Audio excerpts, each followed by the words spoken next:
السلام عليكم حبيباتي، تحية طيبة لجميع المتتبعين روعة شانيل. اليوم غادي نقدم لكم واحد الوصفة ديال الكفيتة بالسردين. عندنا هنا واحد قريب كيلو ديال السردين كما تشاهدوا. انا غسلته، كنت دايره في المجمي وحيدت له حتى ديك الجلده اللي تكون الفوق، ديك الجلده الكحله ديال السردين. عندنا هنا واحد شويه ديال الروز مسلوق، يعني هكا واحد نص طيبه.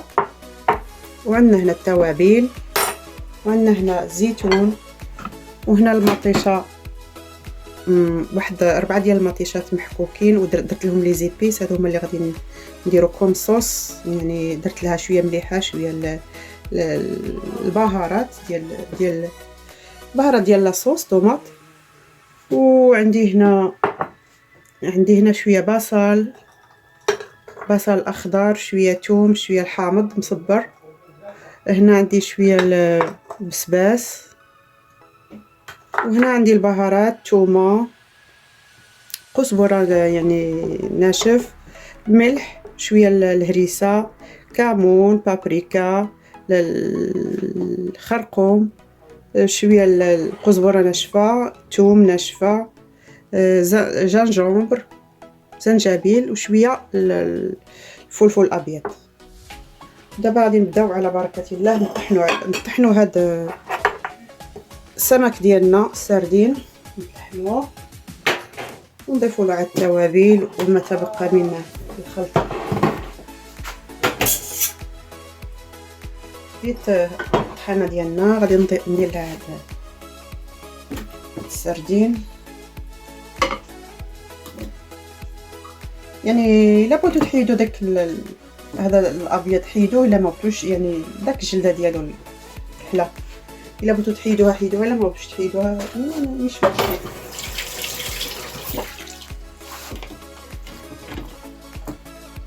غادي نضيفلو هذا البصل ابيض، شويه بصل، نص بصله عاديه، ثوم،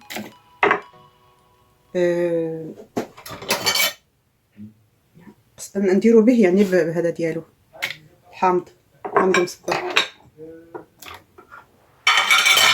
دابا غادي نطحنوه الحامض، نزيدو حتى نخرجوه. دابا غادي نطحنوه، وممكن نطحنوه ما نطحنوش يعني حتى يولي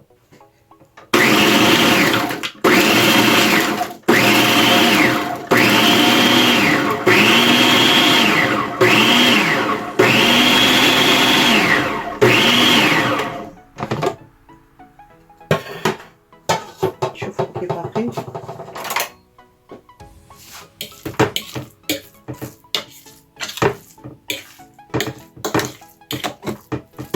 طحنا صافي، نكتفيو بهذا القدر. نديرو هذا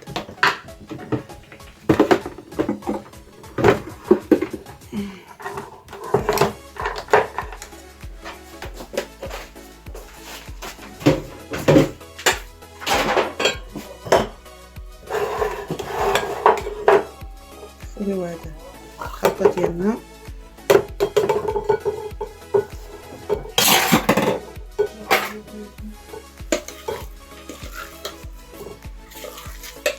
البصل كيعطي له ويحيد به ديك الزفوره ديال حيت السردين فيه يعني فيه واحد الريحه مجهده شويه. بالنسبه للبصل والثوم كيحيد له ديك الريحه.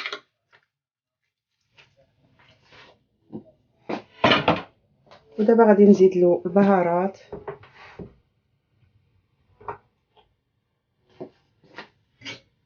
نديرو له واحد شويه الحامض،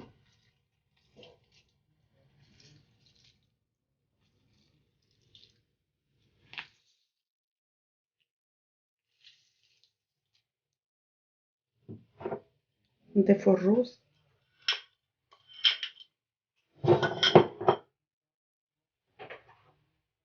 نضيفو البهارات،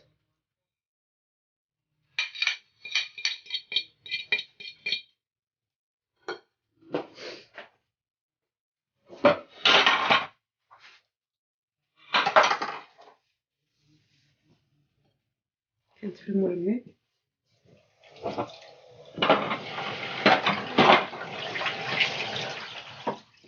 دابا غادي نحاول نحركو هادشي كامل.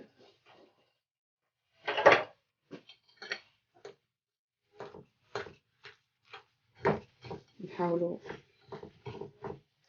اللي يتجانس هكا مع بعضياتو، التوابل مع يمكن خصني شي حاجه كبيره على هادشي باش نخلط مزيان.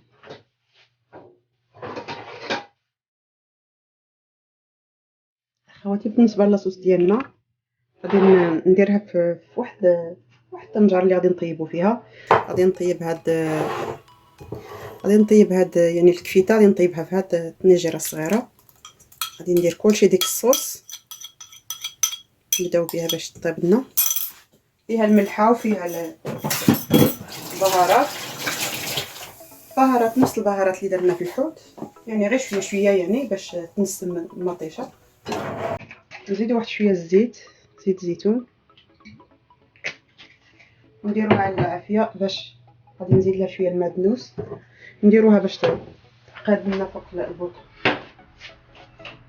نحلو عليها. دابا الحوت ديالنا غادي نحاولوا نديروه مزيان. غادي نزيد داك الروز اللي باقي،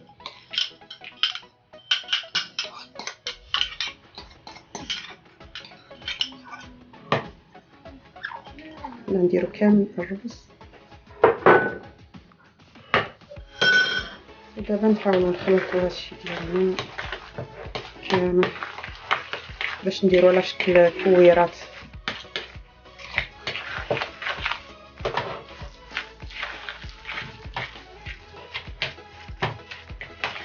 نحاولوا نخلطوه مزيان.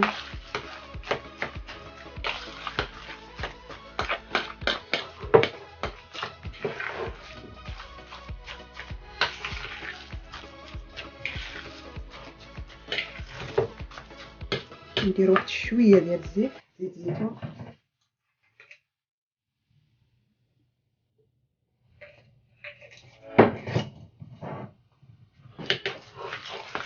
دابا نخلي هاد الخليط ديالي شويه يرتاح واحد نص ساعه بلا طابت ديك المطيشه ولا 10 دقائق هكا ولا بلا طابت المطيشه ديالي صوص طوماط. ونوليو نديرو كويرات باش نشكلو السردين ديالنا. الان اخواتي غادي نحاولوا نشكلو الكويرات ديالنا ديال السردين. ضروري نستعملوا اليد.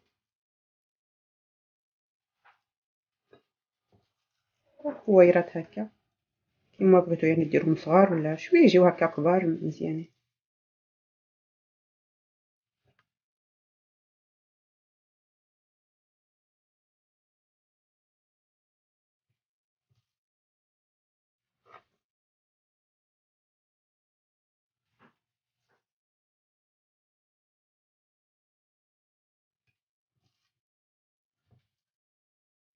كيجيو رائعين هاد الكفيتات ديال السردين.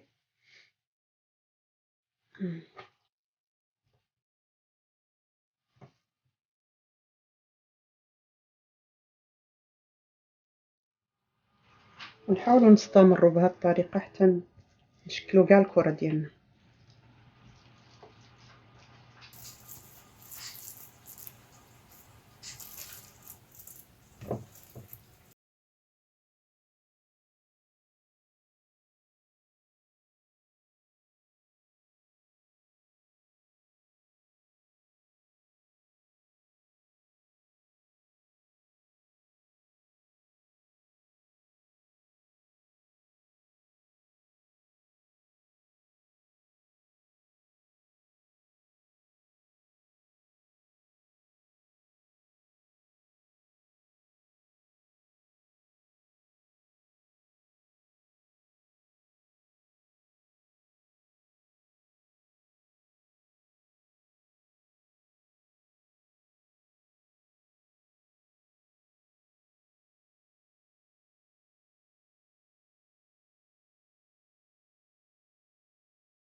ارطبت في الماء يعني واحد نص ساعه وهي ترطب في الماء، وغسلتها مزيان. وغسلت ثاني الفول. نغسلوهم مزيان اخواتي. حتى كي تبقاو تغسلوا غادي تشوفوا الكشكوشه يعني بيضه كتخرج بهذاك هذا، تخرج بحال الصابون. هذاك هو اللي كنا يعني هذاك هو اللي بحال كي ناكلو كيدير لنا بحال لي غاز وكلشي. غسلتها مزيان وصفيتها. ودابا غادي نديرو هاد البصره ديالنا، نديروها طيب، وغادي نطيبوها ان شاء الله غير في هاد الطاجين البلدي. درت دوك الثومات، الفصوص ديال الثوم درتهم هنا واحد 4 ديال الفصوص ديال الثوم. هي جد سهله وجد بسيطه، ما كاين لا دي زيبيس ولا لي زيبيس حتى يعني البهارات حتى الاخر نزيدوهم. عندي هنا الملحه والكمون، الملحه والكمون يعني درت واحد الكميه لاباس بها. نديروهم هكا، نديرو واحد شويه ديال الحامض،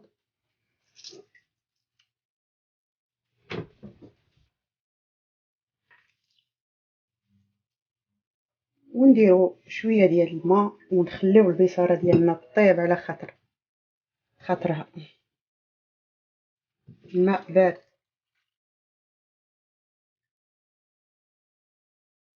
نزيد واحد شويه نغمرها بشويه الماء،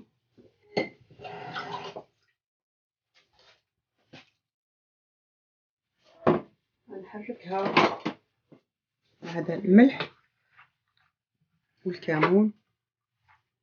وغادي هنا نطحنوها يعني بلا ما نديروها في الخلاط ولا. هنا ان شاء الله يعني على نار متوسطه. انا غادي نديرها ندير لها هذاك شي حاجه يعني ديروها فوق العافيه بحال شي باش ما يتحرق لكمش هذا ديالكم الطاجين ديالكم. ودابا غادي نسد عليها نديروها فوق العافيه كطيب. خواتي السمك ديالنا، الكويرات ديال السمك تقريبا يوجدوا. تجمعوا زعما شدوا راسهم. دابا غادي نضيف عليهم داك شويه ديال الزيتون باش يطلق الحامض مع هذا الزيتون. شي حاجه تكون حامضه تجي مزيانه مع هذا. نحاولوا نديروا هذا المرق الفوق. ندير شي حبات ديال الزيتون باش يطلقوا الحموضه ديال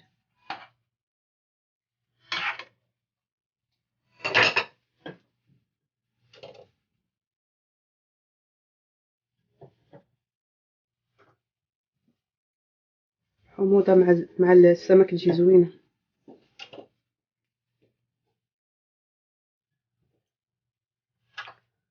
البصاره ديالنا رجعنا درناها طيب كما تشاهدوا. ديجا حليت عليها. وواصلوا الفيديو معايا. كما تشاهدوا البصاره ديالنا قربت يعني تطيب. زدت فيها غير واحد شويه الماء، لقيتها نقص بالماء. الماء يكون سخون الا زدتو فيها.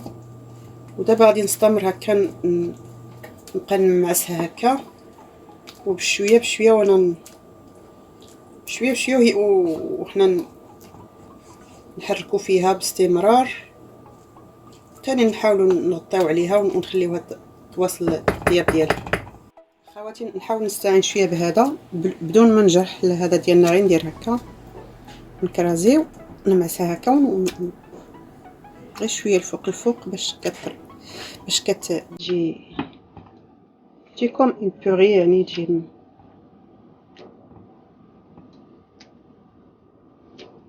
كما تشاهدوا. راه ديجا يعني دايزه الطياب، بقالها غير واحد شويه صافي نوقفها.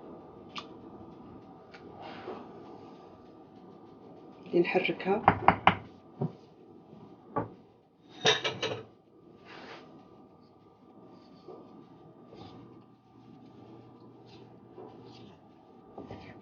يعني شدت لي الطياب. كنت منقصه لها بزاف، راه قريب 2 سوايع، ولكن منقصه بزاف يعني منقصه لها بزاف. بالنسبه للطاجين ديال الحوت ديجا طاب، راني طفيتلو. غادي نخليوه هكا واحد شويه وغادي نرجعوا.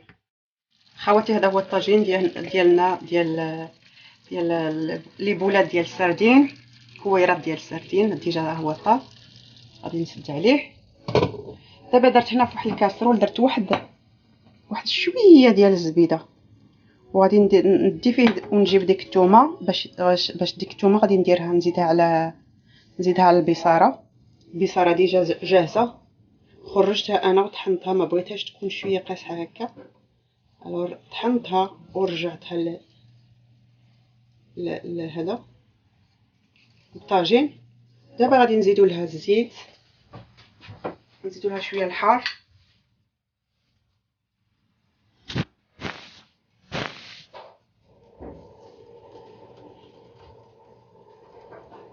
ونزيدو لها الكمون،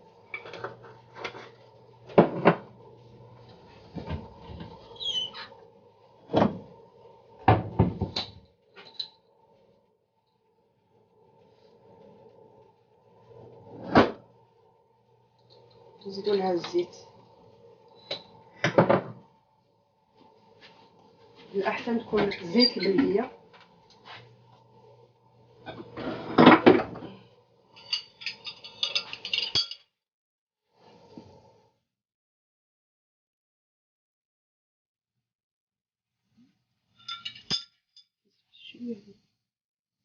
شويه ما تحرقيش.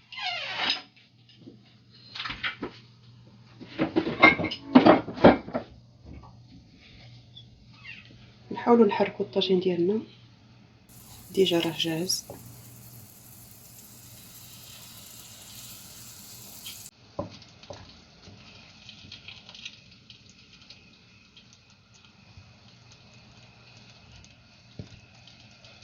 نحرك هذا الثومه، خطيره ريحه زوينه فيه.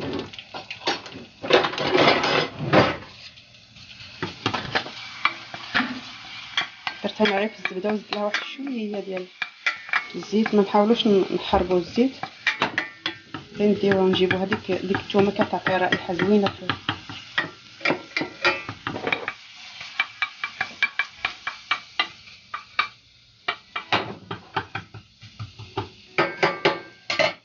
نزيدو نحركوه هنا. يلا الطبق ديالنا صافي، راه يعني فيه الملح ديجا درت بالاول. نزيدو لها هاد الثومه ونقدموا الطاجين ديالنا. اللي بغى يزيد الحار، اللي بغى يزيد الكمون. بصراحه رائعه طيبه في الطاجين.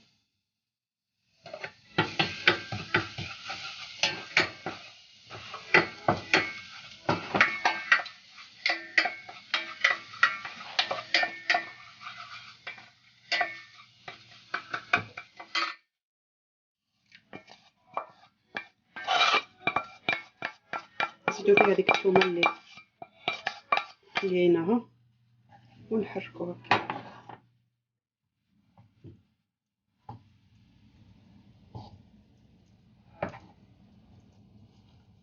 نحركوه هكا. دابا غادي نحطها باش نصبها في الزلايف. السلام عليكم حبيباتي. هذا هو الطبق ديالنا ديال البصاره، والطبق ديال السردين، الكويرات ديال السردين كيجيو رائعين. وكما تشاهدوا هذا هو الطبق ديالنا ديال هذا النهار، وكيتواتاو مع بعضياتهم. وان شاء الله يعجبوكم، وان شاء الله نتلاقاو فيديو جديد. واخواتي ما تنساوش ديروا لايك. بزاف الاخوات كيدوزوا ربما كيديروا مشاهده وكينساو يديروا لايك واخواتي. نتمنى ما تنساوش باش ديروا لي واحد لايك. والسلام عليكم ورحمه الله تعالى وبركاته. ان شاء الله نتلاقاو في فيديو جديد.